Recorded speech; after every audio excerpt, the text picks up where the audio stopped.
ஆண்டிப்பட்டி தொகுதி திமுக வேட்பாளர் மகாராஜன் ஹார்டிக் வெற்றி பெற்று தன்னை எதிர்த்து போட்டியிட்ட தனது தம்பியை தோற்கடித்துள்ளார். கடந்த 2019 லோக்சபா தேர்தலுடன் ஆண்டிப்பட்டி தொகுதிக்கு இடைத்தேர்தல் நடந்தது. இதில் திமுகவில் மகாராஜன், அதிமுகவில் அவரது தம்பி லோகிராஜன் போட்டியிட்டனர். இதில் மகாராஜன் வெற்றி பெற்றார். 2021 சட்டசபை தேர்தலில் மீண்டும் அண்ணன் தம்பிகளே திமுக, அதிமுக வேட்பாளர்களாக போட்டியிட்டனர். இந்த தேர்தலிலும் திமுக வேட்பாளர் மகாராஜன் வெற்றி பெற்றார். இருமுறை வெற்றியால் தொகுதிக்கு பரிச்சயமானவராக அவர் இருந்தார். இந்த தேர்தலிலும் திமுகவில் மகாராஜன், அதிமுகவில் லோகிராஜன் 3வது முறையாக போட்டியிட்டனர். இந்த தேர்தலில் அண்ணனை வீழ்த்தியே ஆக வேண்டும் என்ற முனைப்பில் தம்பி தன் முழு பலத்தையும் காட்டி தேர்தலை எதிர்கொண்டார். அண்ணன், தம்பி இருவரும் பிரச்சாரத்தில் சொந்த பந்தங்கள், உறவினர்களை முன்னிலைப்படுத்தி ஓட்டு சேகரித்தனர். ஆனால் 3வது முறையாகவும் திமுக வேட்பாளர் மகாராஜனே வெற்றி பெற்றுள்ளார். இதன் மூலம் ஆண்டிப்பட்டி தொகுதியில் தொடர்ந்து 3 முறை தன் தம்பியுடன் போட்டியிட்டு ஹாட்ரிக் வெற்றியை அவர் பதிவு செய்துள்ளார். ஓட்டு எண்ணிக்கையில் 14வது சுற்று வரை அதிமுகவே முன்னிலையில் இருந்ததால் இம்முறை எப்படியும் வெற்றி வசமாகும் என்ற லோகிராஜனின் மகிழ்ச்சி நீண்ட நேரம் நீடிக்கவில்லை. ஆண்டிப்பட்டி பேரூராட்சி, ஆண்டிப்பட்டி ஒன்றிய பகுதி அதிமுகவிற்கு சாதகமாக இருந்தது. 15வது சுற்றில் கடமலைக்குண்டு, மயிலாடும்பாறை மலைப்பகுதி கிராமத்தினர் ஓட்டுகள் திமுகவிற்கு சாதகமாக விழுந்தது. இந்நிலையில் தாவேக வேட்பாளர் பாண்டி பிரச்சாரத்தில் தீவிர கவனம் செலுத்தவில்லை என்றாலும் 64,770 ஓட்டுகள் பெற்று 2ஆம் இடம் பெற்றுள்ளார். அதிமுகவின் லோகிராஜன் 63,343 ஓட்டுகள் பெற்று 3ஆம் இடம் பெற்றுள்ளார். தொடர்ந்து 3ஆம் முறை வெற்றி பெற்றாலும் திமுக ஆட்சி வாய்ப்பை இழந்துள்ளதால் வெற்றியை கொண்டாட முடியாமல் திமுகவினர் வருத்தத்தில் உள்ளனர்.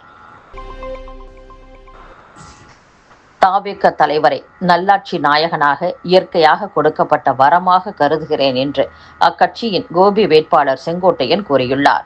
ஈரோடு மாவட்டம் கோபியில் தாவேக சார்பில் போட்டியிட்டு வெற்றி பெற்ற வேட்பாளரும் அக்கட்சி நிர்வாக குழு தலைமை ஒருங்கிணைப்பாளருமான செங்கோட்டையன் செய்தியாளர்களை சந்தித்தார். அப்போது தாவேக தலைவர் விஜய் நாளை தமிழகத்தின் முதல்வர், இந்தியாவை வியக்கத்தக்க வகையில் முதல் தேர்தல் களத்திலேயே வெற்றி வாகை சூடியுள்ளார். தாவேக தலைவர் விஜய் அவருடைய தியாகம், அவருடைய பல்வேறு சோதனைகளை தாண்டி மக்கள் சேவை செய்ய இருக்கிறார். மக்களின் நம்பிக்கை பெற்ற தலைவராக உள்ளார். தமிழகம் முழுவதும் அரசின் விதிகளுக்கு உட்பட்டு சுற்றுப்பயணம் சென்றார். அதன் விளைவாக தேர்தலில் யார் வேட்பாளர் என்பதல்ல, அவர்தான் வேட்பாளர் என்ற முறையில் மக்கள் வாக்களித்துள்ளனர். அந்த விருப்பத்தின் அடிப்படையில் தாவேக தலைவரை நல்லாட்சி நாயகனாக, நாளைய தமிழகம் இந்தியாவுக்கு ஒரு வழிகாட்டியாக உருவாக இயற்கையாக கொடுக்கப்பட்டுள்ள வரமாக அவரை நான் கருதுகிறேன் என்று செங்கோட்டையன் கூறியுள்ளார். தமிழக மக்கள் மன்னராட்சி மனப்பான்மைக்கு முடிவு கட்டியதுடன் பணம், ஜாதி, மதம் சார்ந்த அரசியலை தூக்கி எறிந்துள்ளனர் என்று தாவேக தேர்தல் பிரச்சார மேலாண்மை பொதுச் செயலாளர் ஆதவ் அர்ஜுனா தெரிவித்துள்ளார்.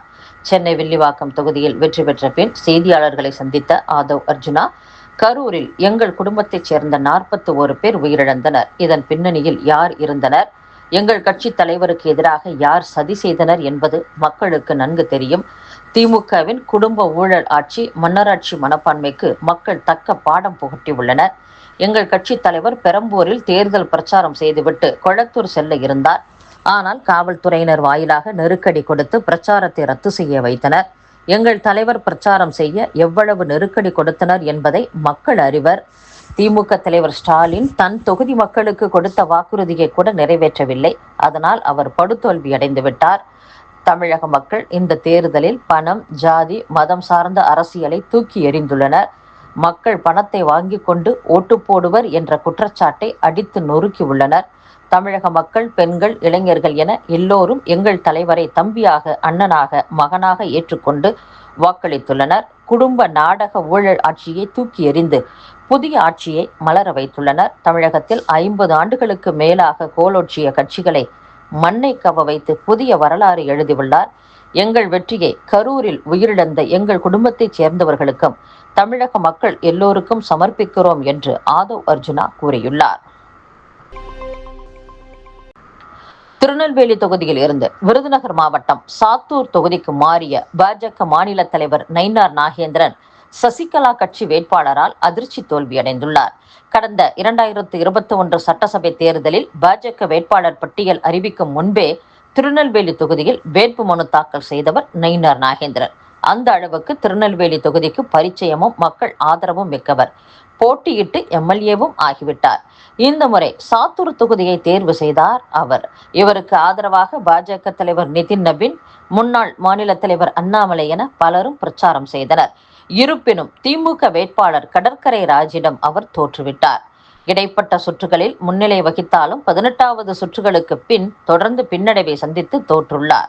கடற்கரை ராஜ் 59,127, நயினார் நாகேந்திரன் 53,189, தாவேக்காவைச் சேர்ந்த அஜித்குமார் 50,499 ஓட்டுகளையும் பெற்றுள்ளனர். இவரது தோல்விக்கு முக்கிய காரணமாக சசிகலா கட்சி சார்பில் போட்டியிட்ட இசக்கி ராஜா 11,371 ஓட்டுகளை பெற்றதுதான் என்பது குறிப்பிடத்தக்கது.